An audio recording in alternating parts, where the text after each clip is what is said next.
Ang tunog na yon, isang matinis, kumakalansing na tunog ng metal na bumagsak sa malamig na marmol na sahig, nanigas si Ara sa kanyang kinatatayuan.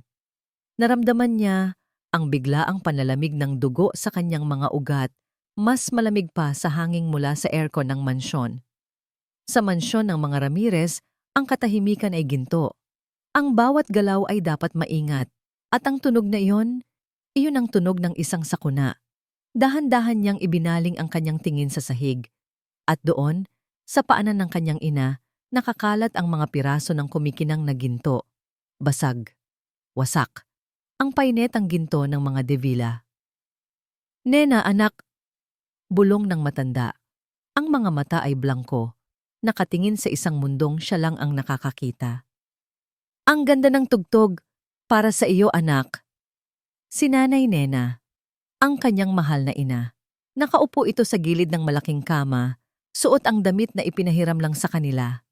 Sa isang iglap, bumalik ang isip nito sa nakaraan, sa isang panahong hindi na nito maalala ng buo. Sa pag-aakalang isa iyong laruan, isang bagay na kumikinang, nahulog nito ang painetang nakapatong sa tokador. Hindi ito alahas lamang. Ito ay kasaysayan. Ito ang pinakaiingatang yaman ng pamilya. Anong nangyayari dito? Ang boses na iyon, matalas at puno ng awtoridad, ay tila isang latigo na humampas sa hangin. Pumasok si Ma'am Katrina Imperial, ang magandang nobya ng tagapagmana na si Sir Angelo, na tila isang reyna sa kanyang mamahaling bestida. Ang kanyang mga mata ay agad na napunta sa sahig. At nakita ni Ara kung paano nagbago ang anyo ng magandang mukha nito. Ang pagkagulat ay napalitan ng galit na hindi maipinta. Anong ginawa ninyo? Sigaw ni Katrina. Ang boses ay umalingaw-ngaw sa buong silid. Hindi ba't sinabi ko na sa iyo na huwag pakikialaman ang mga gamit dito? Lalo na ang isang yan. Ma'am Katrina, pasensya na po. Hindi po sinasadya ng nanay. Nagsusumamong sabi ni Ara. Mabilis na lumuhod para pulutin ang mga piraso. Pero huli na ang lahat. Hindi sinasadya? Isang mapaklang tawa ang kumawala sa mga labi ni Katrina. O baka naman pagnanakaw talaga ang nasa isip ninyo. Siguro ay balak niyong itakas at ibenta ito ano? Mga magnanakaw. Ang salitang iyon, magnanakaw. Tila isang punyal na itinarak sa puso ni Ara. Hindi po totoo yan, ma'am. May sakit po ang nanay ko. Hindi na po niya alam ang ginagawa niya. Wala akong pakialam sa sakit niya. Hinablot ni Katrina ang braso ni Ara. Ang mga kuko nito'y bumaon sa kanyang balat. Sa tingin mo ba ay maniniwala ako sa mga palusot mo? Matagal ko nang napapansin ang mga pagtingin ninyo sa mga gamit dito. Mga hampas lupa, mga patay gutom. Itinulak siya ni Katrina palayo. Napasubsob si Ara sa sahig. Nagsimulang umiyak si Nanay Nena, hindi dahil sa nangyayari, kundi dahil sa takot na nakikita sa mukha ng kanyang anak. Umalis kayo, sigaw ni Katrina, ang mukha ay namumula na sa galit. Ngayon din, ayoko nang makita pa ang mga pagmumukha ninyo sa pamamahay na ito. Lumayas kayo! Tinawag nito ang mga gwardya. Walang awa siyang kinaladkad palabas, habang pilit niyang inaabot ang kamay ng kanyang ina, na umiiyak na rin sa pagkalito at takot. Wala silang nagawa. Walang nakarinig sa kanilang mga pagsusumamo. Ang mabigat na pinto ng mansyon ay marahas na sumarado sa kanilang likuran. Kasabay nito, bumuhos ang malakas na ulan, tila nakikidalamhati sa kanilang sinapit. Niyakap ni Ara ang kanyang ina na nanginginig sa gitna ng daan. Basang-basa sila, walang dalang kahit ano, walang pera, at walang pupuntahan. Tanging ang kahihiyan at ang akusasyon ng pagiging magnanakaw ang kanilang dala. Tumingala si Ara sa madilim na langit, sa mga kidlat na gumuguhit. Ang mga patak ng ulan ay humalo sa kanyang mga luha. Diyos ko! Bulong niya sa hangin. Ang boses ay basag at puno ng kawalan ng pag-asa. Saan kami pupunta? Pagod ang katawan ni Angelo mula sa biyahe. Ngunit may isang kakaibang katahimikan sa mansyon na sumalubong sa kanya. Sanay siyang maririnig ang mahinang ugong ng vacuum cleaner o ang halos pabulong na pag-uusap ng mga katulong sa kusina. Pero ngayon tila walang buhay ang malaking bahay. "Saan ang lahat?" tanong niya sa kawalan. "Darling, you're home." Mula sa itaas ng engrandeng hagdanan, bumaba si Katrina. Nakasuot ito ng isang eleganteng silk robe, ngunit sa halip ng ngiti ng pananabik, isang pilit na pag-aalala ang nakapinta sa mukha nito. Agad niya itong niyakap. "Salamat sa Diyos at nakauwi ka na," sabi ni Katrina, ang boses ay may bahid ng drama. "Hindi mo aakalain ang nangyari dito." Kumunot ang noo ni Angelo. "Anong nangyari? Ayos ka lang ba? At nasaan sina Ara at Nanay Nena?" Sa pagbanggit ng pangalan ni Ara, nakita ni Angelo ang mabilis na pagbabago sa ekspresyon ni Katrina.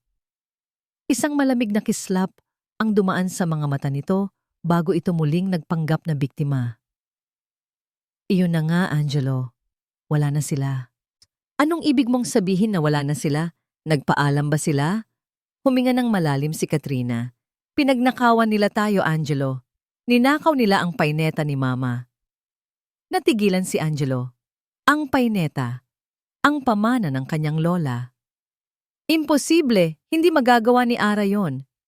"Iyon din ang akala ko," sabi ni Katrina, na hinawakan ang kanyang sentido na tila sumasakit. "Pero nahuli ko sila.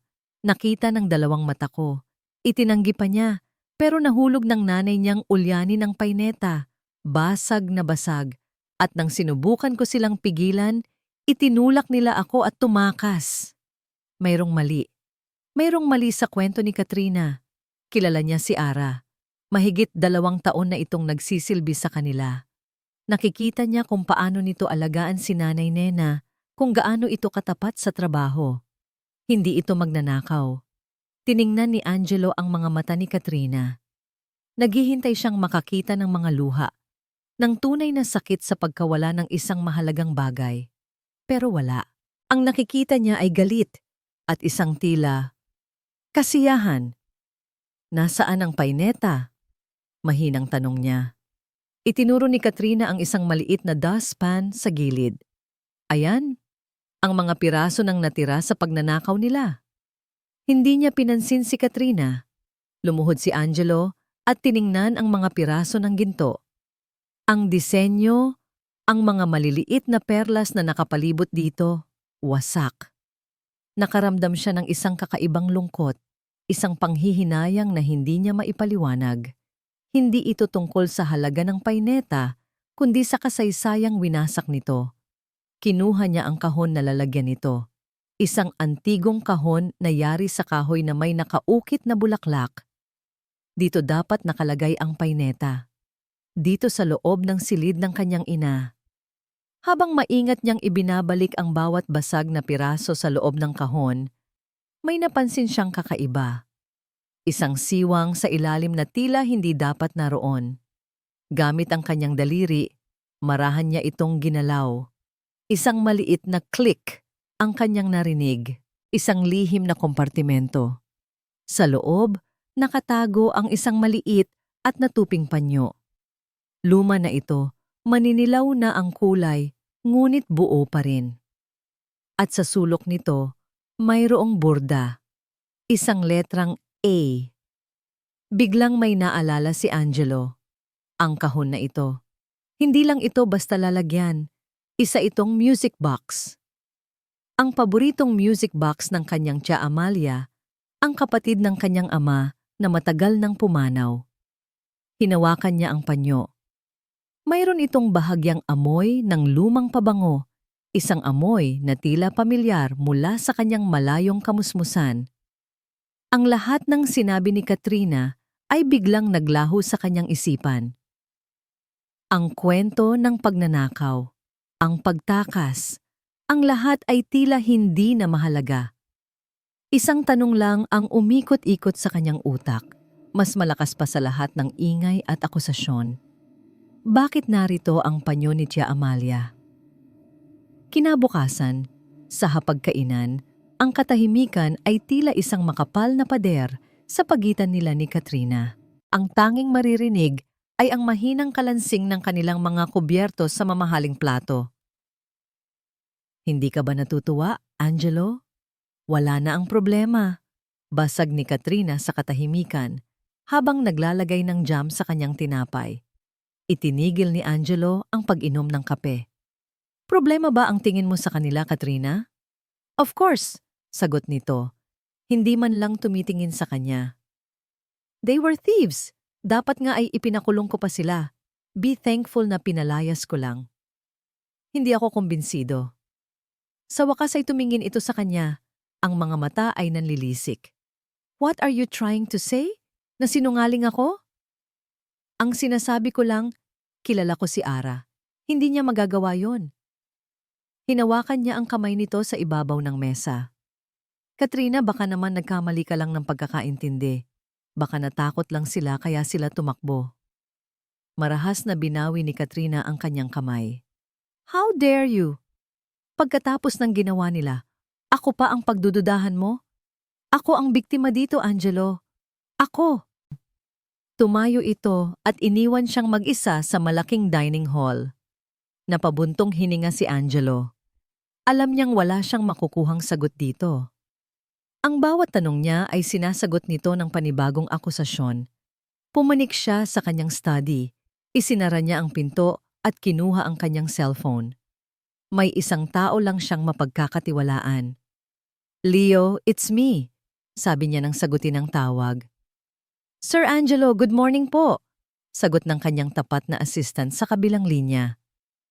May ipapahanap ako sa'yo, discreetly, walang dapat makaalam. Sino po, sir? Huminga ng malalim si Angelo. Hanapin mo sina Ara Santos at ang nanay niya.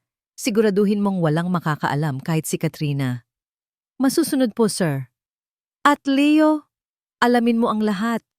Kung saan sila nakatira ngayon, kung ano ang kalagayan nila. I need to know. Pagkatapos ng tawag, sumandal siya sa kanyang upuan. Hindi siya mapakali. Samantala, sa isang maliit at maingay na karinderya sa kabilang dako ng syudad, nakatayo si Ara sa harap ng isang bundok ng mga maruruming plato. Ang init mula sa kusina at ang amoy ng mantika ay dumidikit sa kanyang damit at buhok. Masakit na ang kanyang mga kamay at likod, ngunit hindi niya ito ininda. Ang bawat platong hinuhugasan niya ay katumbas ng ilang pisong kailangan nila para sa upa sa isang maliit na kwarto at para sa pagkain. Sa tuwing nararamdaman niya ang panginginig ng kanyang mga kalamnan, tinitingnan niya ang kanyang ina. Nakaupo ito sa isang sulok, tahimik na nakatingin sa labas. Ang isip ay nasa ibang lugar. Para kay Nanay Nena, gagawin niya ang lahat. Titiisin niya ang lahat. Pag-uwi sa mansyon, hindi pa rin maalis sa isip ni Angelo ang nangyari. Kinuha niya ang mga lumang photo album ng pamilya. Binuklat niya ang bawat pahina. Mga larawan ng masasayang okasyon, mga ngiting pilit, mga peking yakap para sa kamera. Hanggang sa nakita niya ang isang larawan na madalas niyang nilalampasan. Isang larawan ng buong pamilya noong bata pa siya. At nandoon, sa gilid, nakatayo ang isang babaeng may malungkot ngunit mabait na ngiti. Si Tia Amalia, ang tanging larawan na mayroon sila nito. Kinuha niya ang panyong nakatago sa kahon. Itinabi niya ito sa larawan ni Tia Amalia. Ang letrang A sa panyo. Amalia. Isang malamig na kuryente ang gumapang sa kanyang buong katawan. Hindi. Imposible. Biglang tumunog ang kanyang cellphone. Si Leo. Agad niya itong sinagot. Sir, nahanap ko na po sila. Nakaramdam ng kaunting gumaan ang dibdib ni Angelo. Mabuti naman. Kamusta sila? Nag-atubili si Leo sa kabilang linya. Ang kanyang boses ay bumaba, tila may pag-aalinlangan. Okay lang naman po sila, sir. Nakakaraos. Pero may natuklasan po akong isang bagay na mas importante tungkol sa pagkatao ni Nanay Nena. Napabangon si Angelo mula sa kanyang upuan. Ano yon, Leo? Sabihin mo na. Sir, sabi ni Leo. Ang boses ay halos pabulong na. Ang totoong pangalan po niya ay hindi Nena Santos. Naramdaman ni Angelo ang pagbilis ng tibok ng kanyang puso. Ang pangalan po niya sa birth certificate na nakuha ko ay Amalia Ramirez. Ang pangalan ay paulit-ulit na umalingaw-ngaw sa isip ni Angelo habang binabagtas niya ang isang baku-bakong daan papunta sa labas ng syudad. Ang Mercedes-Benz niyang sanay sa makikinis na kalsada ng Forbes Park ay hirap na hirap sa lubak. Ang impormasyong ibinigay ni Leo ay nagdala sa kanya dito, sa isang halos abandonadong lugar kung saan nakatayo ang isang luma at kinalawang na gusali. St. Dymphna's Sanatorium for the Afflicted. Ang pangalan sa arko ng gate ay halos hindi na mabasa, natatakpan ng kalawang at baging. Huminto si Angelo sa harap nito, pinagmamasdan ng gusaling tila kinuha mula sa isang horror movie. Ito ba talaga ang lugar kung saan dinala si Nanay Nena? O si Tia Amalia? Pumasok siya sa loob. Ang amoy ng amag at nabubulok na kahoy ang sumalubong sa kanya. Isang matandang lalaki na mukhang tagapamahala ang nag-angat ng tingin mula sa binabasang dyaryo. Anong kailangan mo, iho? Tanong nito. Ang boses ay magaspang. Nandito po ako para sa mga lumang record. Gusto ko lang pong may tingnan, sabi ni Angelo. Sinubukang maging magalang. Sarado na ang archives, wala ka nang makikita dyan. Alam ni Angelo na hindi ito madadaan sa pakiusap. Kumuha siya ng isang makapal na sobre mula sa kanyang coat at ipinatong ito sa mesa. Baka po pwedeng pag-isipan ninyo ulit, mahalaga lang po talaga. Tiningnan ng lalaki ang sobre, pagkatapos ay tumingin kay Angelo. Kinuha nito ang sobre, tinimbang-timbang sa kamay, at tumango. Sa likod! Ikaw na ang bahala maghanap. Ang silid ng mga record ay masahol pa sa inaasahan niya. Mga kahon-kahong papel na nagkalat, nababalutan ng alikabok at sapot ng gagamba. Halos isang oras siyang naghalongkat, binabasa ang mga pangalan sa bawat manilaw na folder, hanggang sa nakita niya ito. Isang folder na may nakasulat na pangalan, Ramirez Amalia. Nanginginig ang mga kamay niyang binuksan ito. Sa loob ay may mga lumang papeles, mga medical chart na sulat kamay, at isang litrato ng mas batang bersyon ni Nanay Nena, ang parehong malungkot na mga mata, ngunit wala pa ang mga guhit ng pagkalito sa mukha. Sa ilalim ng pangalan, may nakasulat na diagnosis, post-traumatic amnesia and severe emotional distress, at ang pangalan ng nagpasok sa kanya, Ricardo Ramirez, ang kanyang ama. Isinara niya ang folder. Ang hangin sa silid ay tila biglang naging napakabigat, halos hindi siya makahinga. Ang lahat ng kasinungalingan ay unti-unting nabubuo sa kanyang isipan. Hindi namatay sa sakit ang kanyang tiya. Itinago siya. Ikinulong. Ayon sa record, isang nurse na nagngangalang Lorna Reyes ang personal na inatasan para mag-alaga kay Amalia. Ayon kay Leo, matagal nang retirado ang nurse na ito at nakatira sa isang maliit na bahay di kalayuan. Hindi na nag-aksaya ng panahon si Angelo. Ang bahay ni Aling Lorna ay maliit ngunit malinis. Isang matandang babae na may puti ng buhok at mabait na muka ang nagbukas ng pinto. Sino po sila? Ako po si Angelo Ramirez. Sa pagbanggit pa lang ng kanyang apelyido, nakita ni Angelo ang pagbabago sa anyo ng matanda. Ang kabaitan ay napalitan ng takot. Wala akong kilalang Ramirez, sabi nito, at akmang isasara ang pinto. Sandali lang po, pigil ni Angelo. Hindi po ako naparito para manakit. Nandito po ako para malaman ang katotohanan. Inilabas niya ang litrato ni Amalia mula sa folder. Tungkol po sa kanya. Tungkol kay Tia Amalia. Nang makita ni Aling Lorna ang litrato, bigla itong napahagulhol. Ang mga luhang matagal na niyang itinatago ay bumuhos. Pinapasok siya nito sa loob ng bahay. Akala ko ay habang buhay kong dadalhin ang sikretong ito, sabi ng matanda sa gitna ng kanyang pag-iyak. Ang amo mong ama, Si Don Ricardo, tinakot niya ako. Sinabi niyang papatayin niya ang pamilya ko kung may pagsasabihan ako. Hinawakan ni Angelo ang kamay ng matanda. Aling Lorna, pakiusap. Ano man ang alam ninyo, kailangan kong malaman. Tumingin sa kanya si Aling Lorna. Ang mga mata ay puno ng awa at lungkot. Hindi siya namatay, iho. Bulong nito. Ang bawat salita ay tila isang karayom na tumutusok sa puso ni Angelo. Itinago siya ng sarili niyang pamilya. Naupo si Angelo sa isang lumang silyang yantok habang si Aling Lorna ay nanginginig na nagtimpla ng kape. Ang buong sala ng maliit na bahay ay tila napuno ng bigat ng isang sikretong itinago sa loob ng 30 taon. Paano po nangyari ang lahat? Tanong ni Angelo. Ang boses ay halos hindi marinig.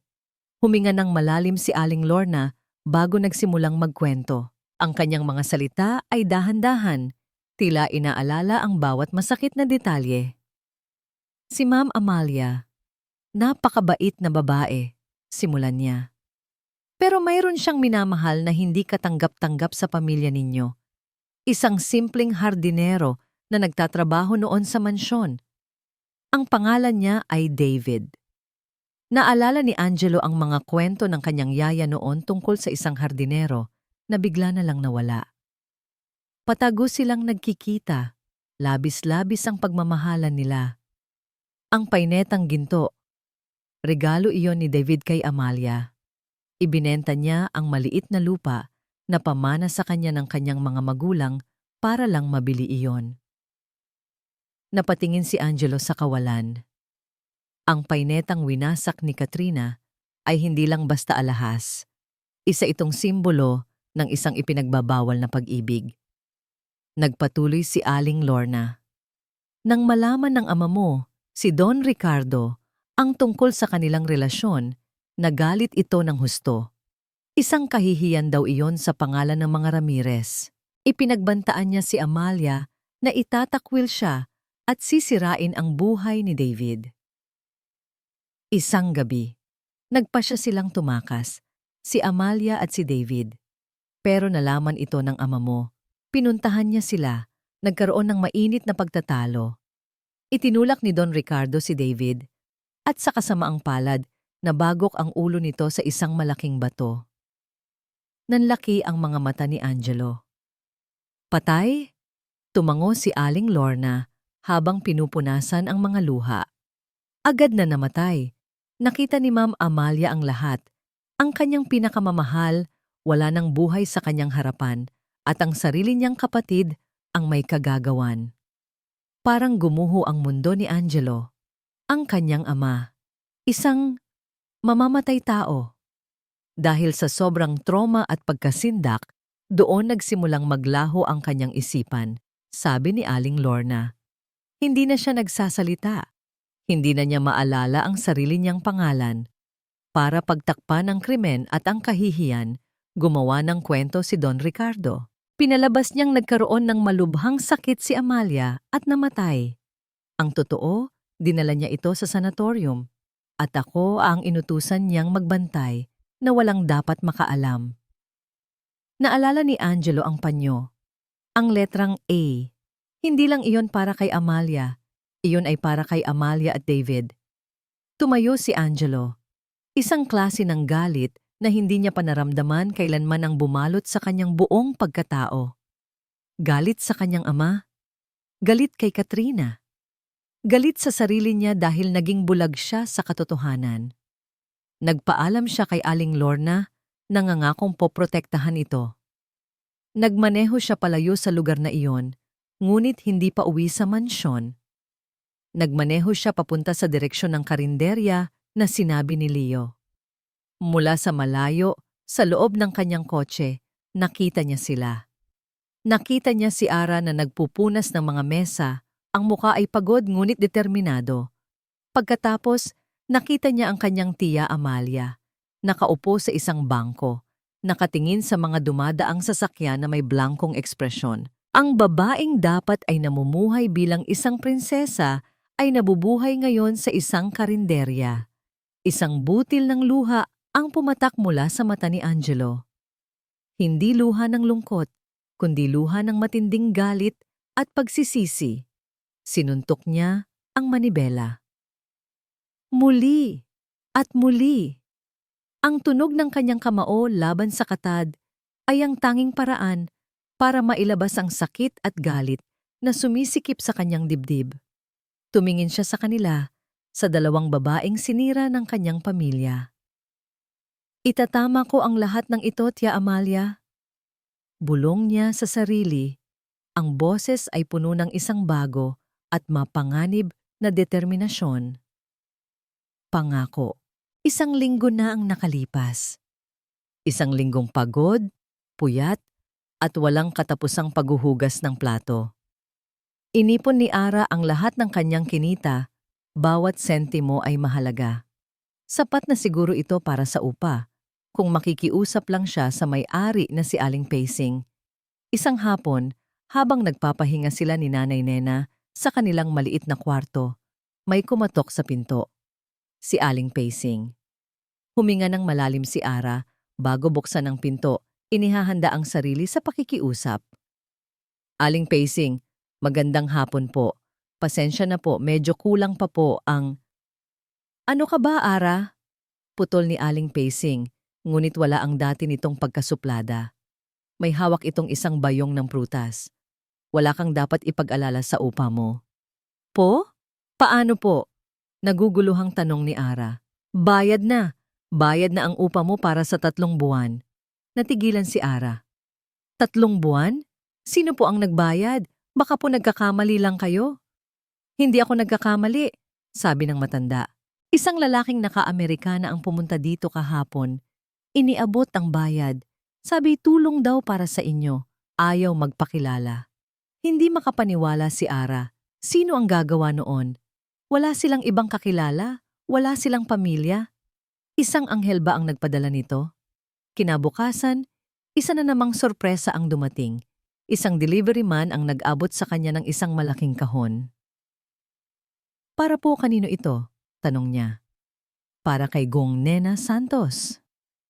Nanginginig ang mga kamay niyang binuksan ang kahon.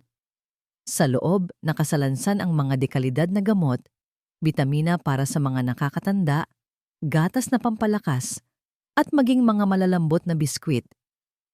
May kasama itong reseta mula sa isang kilalang doktor. Ang halaga ng lahat ng ito ay higit pa sa kikitain niya sa loob ng 1 taon. Sino?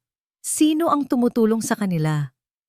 Isang hapon, habang pinapakain niya si Nanay Nena ng sopas, biglang nagsalita ang matanda. Hindi ang mga salitang walang kabuluhan, kundi isang malinaw na pangungusap. Ang ganda ng araw, sabi nito. Nakatingin sa sinag ng araw na tumatagos sa maliit nilang bintana.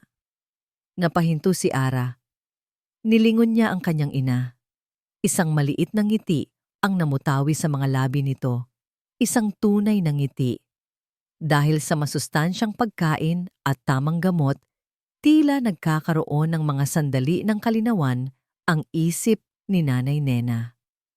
Sa unang pagkakataon sa loob ng napakatagal na panahon, nakaramdam si Ara ng pag-asa. Dahil sa tulong ng misteryosong estranghero, nakahanap siya ng mas magaan na trabaho sa isang panaderya. Hindi na niya kailangang magbabad sa pagod. Mayroon na siyang mas maraming oras para alagaan ang kanyang ina. Sa mga sandaling iyon, sa kanilang maliit at masikip na kwarto, nakahanap sila ng kapayapaan. Ngunit hindi alam ni Ara na sa bawat sandali ng kanilang bagong tuklas na kapayapaan, may mga aninong nagmamasid. Sa isang mamahaling restaurant, inilatag ng isang pribadong investigador ang isang folder sa harap ni Katrina Imperial. Ayon sa utos ninyo, ma'am, sinundan ko si Sir Angelo. Kinuha ni Katrina ang mga litratong kuha mula sa malayo. Si Angelo sa loob ng kanyang kotse, nakaparada sa isang eskinita sa tondo. At ang tinitingnan nito ay ang bintana ng apartment kung saan nakatira sina Ara at ang matanda. May isa pang litrato. Ang assistant ni Angelo na si Leo na nag-aabot ng isang paper bag sa may-ari ng apartment. So, bulong ni Katrina, ang mga kuko niyang kulay dugo ay mariing kumapit sa litrato. Ito pala ang tinatago mo, Angelo. Hindi mo lang pala sila basta pinalayas. Pinopondohan mo pa pala ang mga magnanakaw na yon. Isang malamig at mapanganib na ngiti ang gumuhit sa kanyang mga labi. Ang ngiti ng isang ahas na handa ng manuklaw. Akala mo matatakasan mo ako? Isang malamig na boses ang pumutol sa pag-aaral ni Angelo ng mga dokumento para sa charity gala. Kailangan nating mag-usap. Nagangat siya ng tingin. Nakatayo sa pintuan ng kanyang study ang kanyang ama, si Don Ricardo Ramirez. Ang mukha nito ay kasing tigas ng bato, ang mga mata ay kasing lamig ng yelo. Pumasok ito at isinara ng marahan ng pinto. Mayroong isang nakakakilabot na katahimikan sa bawat galaw nito. Alam ko na, sabi ni Don Ricardo, umupo sa silyang nasa tapat ng mesa ni Angelo. Alam kong kinakalikot mo ang nakaraan. Hindi sumagot si Angelo.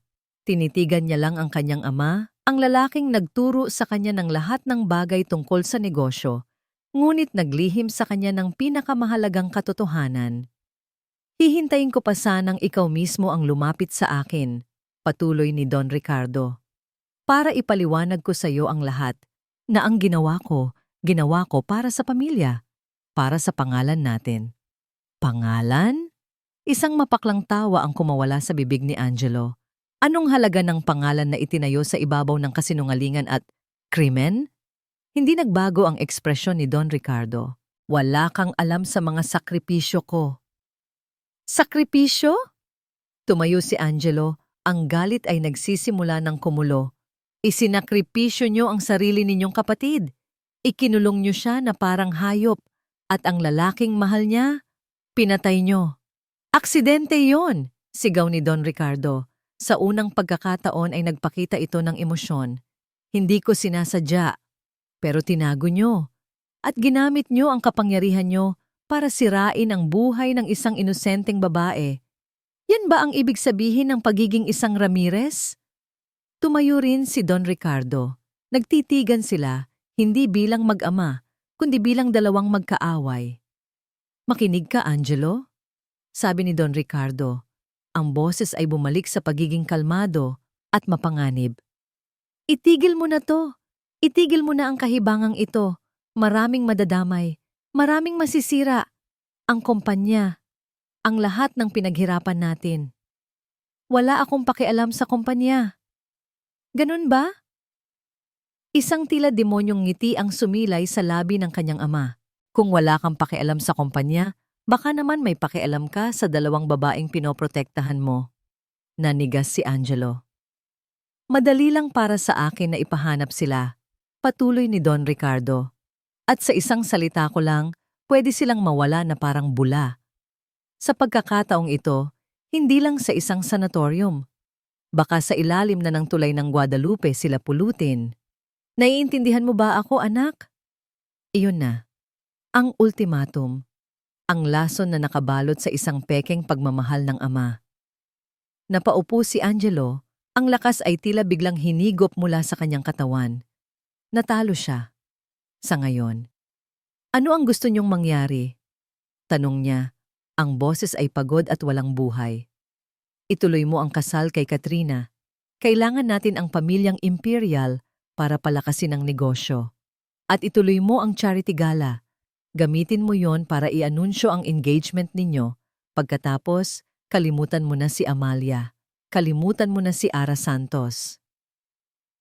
Pumasok si Katrina sa study, na tila naghihintay lang sa labas. May dala itong isang folder. Ngumiti ito ng matamis kay Angelo.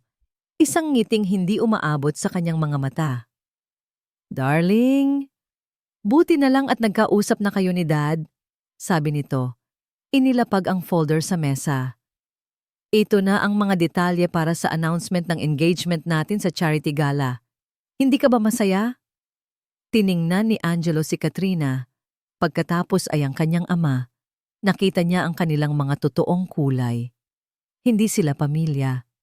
Isa silang sindikato na handang gawin ang lahat para sa kapangyarihan. Napatingin siya sa bintana, sa malawak na hardin ng mansyon. Naramdaman niya ang mga pader na nagsasara sa paligid niya. Pakiramdam niya ay nalulunod siya. Wala siyang pagpipilian. Dahan-dahan siyang tumango. Isang tango ng pagsuko. Ngunit sa loob-loob niya, sa isang sulok ng kanyang pusong hindi pa nadudurog, isang apoy ang nagsimulang mag-alab. Isang plano ang nagsimulang mabuo. Pagkaalis ni na Don Ricardo at Katrina, kinuha niya ang kanyang cellphone. Tinawagan niya si Leo. Leo, ituloy mo ang plano para sa charity gala, sabi ni Angelo. Ang boses ay mahinahon ngunit may kakaibang bigat. Pero may idadagdag tayo. Isang sorpresa para sa lahat. Isang umaga, habang nagwawalis sa harap ng kanilang inuupahang kwarto, isang delivery van mula sa isang sikat na butik ang huminto sa kanilang eskinita. Nagtaka si Ara. Imposibleng para sa kanya ang anumang galing doon. Isang lalaking nakauniporme ang bumaba, may bitbit na isang malaki at eleganteng puting kahon. Para po kay Binibining Ara Santos, sabi ng lalaki. Po, baka po nagkakamali kayo. Wala po akong in-order, sagot ni Ara. Litong-lito. Kayo po si Ara Santos, hindi po ba? Bayad na po ito. May kasama na rin pong imbitasyon. Wala sa sariling tinanggap ni Ara ang kahon. Napakabigat nito. Dinala niya ito sa loob ng kwarto. Nakatingin lang si Nanay Nena sa kanya. Ang mga mata ay nagtatanong. Nanginginig ang mga kamay niyang binuksan ang takip. Napaawang ang kanyang bibig. Sa loob, nakalatag ang isang napakagandang bestida. Simple lang ang disenyo, isang navy blue na evening gown na yari sa malambot na tela, ngunit meron itong isang klaseng kagandahan. Hindi ito magarbo. Ito ay disente at kagalang-galang. Sa ilalim nito ay may isang pares ng sapatos na pilak at isang maliit na clutch bag. Kinuha niya ang isang maliit na sobreng nakapatong sa ibabaw ng bestida. Binuksan niya ito. Sa loob ay isang formal na imbitasyon. You are cordially invited to the Ramirez Foundation Annual Charity Gala. Napatayo siya. Ang Ramirez Foundation, ang pamilyang nagwasak sa kanilang buhay. Bakit? Bakit siya iniimbitahan? Isa ba itong malupit na biro? Akmang itatapon na niya ang imbitasyon nang may mapansin siyang isang maliit na piraso ng papel na nakasuksok sa gilid ng sobre. Hindi ito bahagi ng formal na imbitasyon. Iba ang sulat kamay. Binuklat niya ito. Isang pangungusap lang ang nakasulat. Ang katotohanan ay dapat marinig ng lahat. Sudat kandak mo'y ngoy lang nge. Napaupo si Ara sa gilid ng kama. Hawak ang imbitasyon at ang misteryosong mensahe. Ang tibok ng kanyang puso ay bumibilis. Sino ang nagpadala nito? Ang parehong taong tumutulong sa kanila? Ang parehong taong nagbayad ng upa at nagpadala ng gamot? Bakit siya kailangang pumunta? Anong katotohanan ang tinutukoy nito? Isang takot ang gumapang sa kanyang puso. Ang pagbabalik sa mundo ng mga Ramirez ay parang pagpasok sa lungga ng mga leon. Pero may isang bagay sa mensaheng iyon na pumukaw sa natutulog niyang katapangan. Para sa kanyang ina. Para sa dignidad na ninakaw sa kanila. Tumingin siya kay Nanay Nena na tahimik na nagsusuklay ng buhok gamit ang isang lumang suklay na plastik. Naalala niya ang basag na painetang ginto. Naalala niya ang salitang magnanakaw. Isang desisyon ang nabuo sa kanyang puso. Pupunta siya. Hindi para sa magandang bestida. Hindi para sa magarbong pagtitipon. Pupunta siya dahil sa salitang katotohanan. Kinagabihan, pagkatapos niyang paliguan at bihisan ng kanyang ina, sinubukan niyang isuot ang bestida. Tumayo siya sa harap ng isang maliit at basag na salamin na nakasabit sa kanilang dingding. Sa unang pagkakataon, hindi isang pagod na katulong ang nakita niya sa salamin. Hindi isang babaeng amoy mantika at pawis. Ang nakita niya ay isang babae. Isang babaeng nasaktan, ngunit hindi sumuko. Isang babaeng handang harapin ang anumang darating para sa katarungan. Ang Grand Ballroom ng Manila Peninsula Hotel ay puno ng mga pinakamayayamang tao sa Pilipinas. Ang tunog ng mahinang pagtugtog ng isang string quartet ay humahalo sa bulungan ng mga nag-uusap at sa kalansing ng mga kopita ng champagne. Para sa lahat, ito ay isa lamang gabi ng pagkakawang gawa at pagpapakitang gilas. Para kay Angelo, ito ang gabi ng digmaan. Nakatayo siya sa tabi ni Katrina, ang braso nito ay nakakapit sa kanya na tila isang posas. Ngumingiti siya sa mga kamera, tumatango sa mga bumabati, ngunit ang kanyang mga mata ay abala sa paghahanap sa gitna ng karamihan. "You seem distracted, darling," bulong ni Katrina, ang ngiti ay hindi umaabot sa mga mata. "Relax. This is our night. This is your end," gusto sanang isagot ni Angelo. Sa kabilang dako ng ballroom, nakatayo ang kanyang ama, si Don Ricardo, na masayang nakikipag-usap sa isang senador. Mukha itong hari sa kanyang kaharian, walang kamalay-malay sa bagyong malapit ng sumalanta. At pagkatapos, nakita niya siya. Pumasok si Ara sa ballroom. Nakasuot ng simpleng navy blue na bestida, ngunit sa paningin ni Angelo, mas nagniningning siya kaysa sa lahat ng mga babaeng naroroon na suot ang kanilang mga diamante. Mayroong isang tahimik na lakas at dignidad sa kanyang tindig. Nagtama ang kanilang mga mata mula sa magkabilang dulo ng silid. Isang mabilis na tangulang mula kay Angelo ang nagsilbing kumpirmasyon. "It's time," bulong ni Angelo kay Leo na nakatayo sa kanyang likuran. "Everything is ready, sir," sagot ni Leo. Umakyat si Angelo sa entablado kasama si Katrina. Ang lahat ng ilaw ay natuon sa kanila. Ang lahat ng bulungan ay huminto. "Good evening, everyone," simula ni Katrina, kinuha ang mikropono. "We are so glad you could join us tonight. Bago namin simulan ng anunsyo ng mga bagong proyekto ng Ramirez Foundation, my fiancé, Angelo, has a very special announcement to make." Iniabot nito sa kanya ang mikropono. Ang mukha ay nagliliwanag sa pag-asam. Ito na ang sandali ng kanyang tagumpay. Kinuha ni Angelo ang mikropono. Tumingin siya sa mga mukha sa audience. Nakita niya ang kanyang ama, nakangiti ng may pagmamalaki. Nakita niya si Katrina, nakangiti ng may kasakiman. At nakita niya si Ara, nakatayo sa likuran, ang mukha ay puno ng kaba, ngunit may tapang. "Thank you, Katrina," simula ni Angelo. Ang boses ay kalmado at malinaw. "Mayroon nga akong isang espesyal na anunsyo, pero hindi ito tungkol sa isang engagement." Nawala ang ngiti ni Katrina. Kumunot ang noo ni Don Ricardo. "Tonight," patuloy ni Angelo, "I want to tell you a story about a woman who was erased from history by her own family."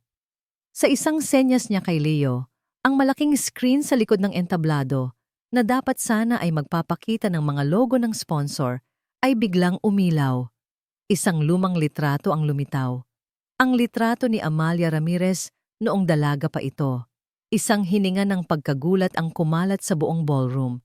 "This is Amalia Ramirez," sabi ni Angelo. "My aunt, ang kapatid ng aking ama. Ang kwento ng pamilya, namatay siya sa isang malubhang sakit, pero iyon ay isang kasinungalingan." Pinindot ni Leo ang isang baton. Ang recorded na boses ni Aling Lorna, ang retiradong nurse, ay umalingaw-ngaw sa buong silid. Nagsimula itong ikwento ang tungkol kay David, ang pag-ibig na ipinagbawal, at ang gabing puno ng trahedya. Ang mukha ni Don Ricardo ay namutla. "Patayin niyo yan! Security!" Pero huli na. "My father did not just hide his sister," sigaw ni Angelo sa ibabaw ng nagkakagulong audience. "He covered up a crime." At ang babaeng ito, itinuro niya si Katrina, ay kasing lupit niya. Ang painetang ginto na pamana kay Tia Amalia, ang tanging alaala niya sa lalaking kanyang minahal, ay walang awa niyang winasak. At ipinagbintangan niya ang dalawang inosenteng tao bilang mga magnanakaw. Ang buong ballroom ay nasa ganap na kaguluhan. Ang mga kamera ng media ay nag-flash, nakatutok sa nagpupuyos sa galit na mukha ni Don Ricardo at sa hindi makapaniwalang mukha ni Katrina. Binitiwan ni Angelo ang mikropono. Tinalikuran niya ang entablado, ang gulo, ang kasinungalingan. Ang pakikipag-ugnayan ko kay Katrina Imperial ay tapos na, deklara niya. Sapat lang ang lakas para marinig ng mga taong malapit sa kanya. Bumaba siya sa entablado. Hindi niya pinansin ang mga taong sumusubok na kausapin siya, ang mga reporter na humaharang sa kanya. Naglakad siya ng diretso. Naglakad siya patungo sa babaeng nakatayo sa likuran, ang babaeng puno ng luha ang mga mata, hindi dahil sa lungkot, kundi dahil sa wakas, nabigyan din ng katarungan. Naglakas sa gitna ng kaguluhan, sa gitna ng mga flash ng kamera, at nagbubulungang mga panauhin. Tila huminto ang mundo para kina Angelo at Ara. Walang salitang namutawi sa kanilang mga bibig. Ang kanilang mga mata ang nag-usap, mga matang puno ng pasasalamat, pag-unawa, at isang damdaming nagsisimula palang mamukadkad. Hinawakan ni Angelo ang kamay ni Ara at marahan niya itong inalalayan palabas ng ballroom, papalayo sa gumuhong mundo ng mga Ramirez. Ang mga sumunod na araw ay naging mabilis. Ang iskandalo ng pamilya Ramirez ay laman ng bawat dyaryo at programa sa telebisyon. Ang kanilang pangalan, na dating simbolo ng kapangyarihan, ay naging simbolo ng kasinungalingan at kalupitan. Bumagsak ang stocks ng kanilang kumpanya. Si Don Ricardo ay napilitang mag-resign at harapin ang isang bagong imbestigasyon sa isang kasong matagal nang naibaon sa limot. Si Katrina at ang kanyang pamilya ay mabilis na diminassociate ang kanilang sarili, ngunit ang kanilang reputasyon ay nasira na rin. Tinupad ni Angelo ang kanyang sinabi. Tinalikuran niya ang lahat. Iniwan niya ang mansyon, ang kanyang trust fund, at ang pangalang Ramirez. Gamit ang sarili niyang ipon at mana mula sa kanyang ina, bumili siya ng isang simpleng bahay sa isang tahimik na subdivision. Isang hapon, nagpunta siya sa apartment ni Ara. Hindi bilang isang amo, hindi bilang isang tagapagligtas, kundi bilang isang tao. Isang taong humihingi ng tawad. Naabutan niyang nagdidilig ng halaman si Ara sa labas. Tumigil ito nang makita siya. Angelo, mahinang sabi ni Ara. Hindi na Sir Angelo. Ara, sagot niya. Pwede ba tayong mag-usap? Naupo sila sa isang bangko sa isang maliit at tahimik na parke. Doon, sa ilalim ng isang malaking puno ng akasya, ibinuhos ni Angelo ang lahat. Ang kanyang pagsisisi, ang kanyang kahihiyan sa ginawa ng kanyang pamilya, at ang kanyang taus-pusong paghingi ng tawad. Ako ang dapat humingi ng tawad para sa kanila, sabi ni Angelo. Ang boses ay basag. Patawarin mo ako, Ara, para sa lahat ng sakit na idinulot namin sa inyo. Tiningnan siya ni Ara. Ang mga mata ay malambot at puno ng pag-unawa. Matagal na kitang pinatawad, Angelo. Noong gabing iyon sa hotel, pinatawad na kita. Pagkatapos noon, dinala siya ni Ara sa kanilang kwarto. Naroon si Tia Amalia, nakaupo sa tabi ng bintana, pinapanood ang mga ibon. Lumuhod si Angelo sa harap ng kanyang tiya. Kinuha niya ang mga kamay nito, mga kamay na dapat sana'y hindi nakaranas ng anumang paghihirap. Patawad po, Tia Amalia, sabi niya. Ang mga luha ay malayang dumadaloy sa kanyang mga pisngi. Patawad po sa lahat ng kasalanan ng pamilya ko. Tumingin sa kanya si Tia Amalia. Sa loob ng ilang sandali, ang ulap sa kanyang isipan ay tila humawi. Isang kislap ng pagkilala ang lumitaw sa kanyang mga mata. Itinaas niya ang kanyang kamay at marahang hinaplos ang mukha ni Angelo. Ricardo? Bulong nito. Umiling si Angelo. Angelo po, anak po ako ni Ricardo. Isang maliit na ngiti ang sumilay sa mga labi ni Amalia. Isang tunay na ngiti. At para kay Angelo, ang ngiting iyon ay sapat na. Makalipas ang ilang buwan, formal na inilunsad ang The Amalia Foundation, isang organisasyong itinatag ni Angelo para tulungan ang mga nakakatandang inabandona at may sakit. Si Ara, dahil sa kanyang natural na kabaitan at karanasan, ay naging isa sa mga board member. Magkasama nilang pinamahalaan ang foundation. Magkasama nilang binisita ang mga pasyente. Magkasama silang bumuo ng isang bagong mundo na malayo sa anino ng mga Ramirez. At sa kanilang pagsasama, ang isang pagkakaibigang isinilang mula sa trahedya ay dahan-dahang namulaklak at naging isang wagas na pag-ibig. Isang hapon, habang pinapanood nila ang paglubog ng araw mula sa veranda ng kanilang bagong bahay, kung saan kapiling na rin nila si Tia Amalia, hinawakan ni Angelo ang kamay ni Ara. Sinimulan nating ito sa isang basag na paineta, sabi ni Angelo. Sa isang basag na pamilya at sa mga basag na pangarap. Ngumiti si Ara. Pero tingnan mo tayo ngayon. Mula sa lahat ng basag na piraso, nakabuo tayo ng isang bagay na bago. Isang bagay na buo. Pinisil ni Angelo ang kanyang kamay. Ang kanilang hinaharap ay hindi na nakasulat sa yaman o kapangyarihan, kundi sa mga simpleng sandali na tulad nito. Ang pundasyon ng kanilang pagsasama ay hindi ginto, kundi ang katotohanan, habag, at isang pag-ibig na nahanap sa pinaka-hindi inaasahang pagkakataon. Nagsimula na ang kanilang bagong kabanata. Di siya palapit kay Ara.